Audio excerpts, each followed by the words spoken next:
Good morning everyone, কেমন আছো সবাই? আজকের সকালটা একটু ব্যস্ততার মধ্যেই শুরু হয়েছে। সকালবেলায় উঠে মা ভাত চা রান্না করে নিয়েছে। এখন আমি সমস্ত সবজি দিয়ে একটা পাতলা ঝোল রান্না করছি। তোমরা তো জানোই দাদারা আজকে ট্যুরে বেরোবে, তাই বাড়ি থেকে একটু টিফিন বানিয়ে দেওয়া হচ্ছে। মা এখানে বানাচ্ছে হিং দিয়ে সাদা আলুর চচ্চড়ি, আর এদিকে আমি আটা মেখে রেখেছি, আর ভাত তো হয়েই গেছে। আজ আমি দিদার থেকে শেখা একটা রেসিপি ট্রাই করছি। এখানে আলু ভাজার মতো আলুগুলো কেটে নিয়েছি, চিংড়ি মাছ, পেঁয়াজ কুচি, কাঁচা লঙ্কা, সর্ষের তেল আর সর্ষে বাটা দিয়ে মেখে একটু জল দিয়ে ঢাকা দিয়ে রেখেছিলাম। এটা কিছুক্ষণ হতে থাকুক। এদিকে মা আর সোনামা মিলে আমাকে রুটি বেলে দিচ্ছে, আর আমি এদিকে সেঁকে নিচ্ছি। আমার মা আর দিদা তো আমার রুটি বানানো দেখে একদম অবাক হয়ে গেছে। দিদাকে বলছে, দেখেছো তোমার নাতনি আগে কোনোদিনও এরকম রুটি বানিয়েছে?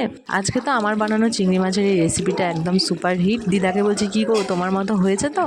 মানে যেই রান্নাটার উৎপত্তি করেছে তার কাছ থেকে আমি একদম 10-এ 10 পেয়ে গেছি। আর কি চাই বলো। আরও একটা রান্না করেছিলাম চিংড়ি মাছের মাথা বাটা, সেটা আর দেখানো হয়নি। এখান থেকে এখন ভাই আর দাদা বেরোচ্ছে, আর ওদিক থেকে তো সন্তু দাদা যাবেই। চলো তাহলে আজকের মতো মিনি ব্লগটা এখানে এন্ড করছি। তোমাদের সাথে দেখা হচ্ছে কালকের ব্লগে। ততক্ষণের জন্য সবাই সুস্থ থেকো, সাবধানে থেকো। আর হ্যাঁ, আজকের ভিডিওটা ভালো লাগলে অবশ্যই লাইক, কমেন্ট অ্যান্ড চ্যানেলটা সাবস্ক্রাইব করে পাশে থেকো।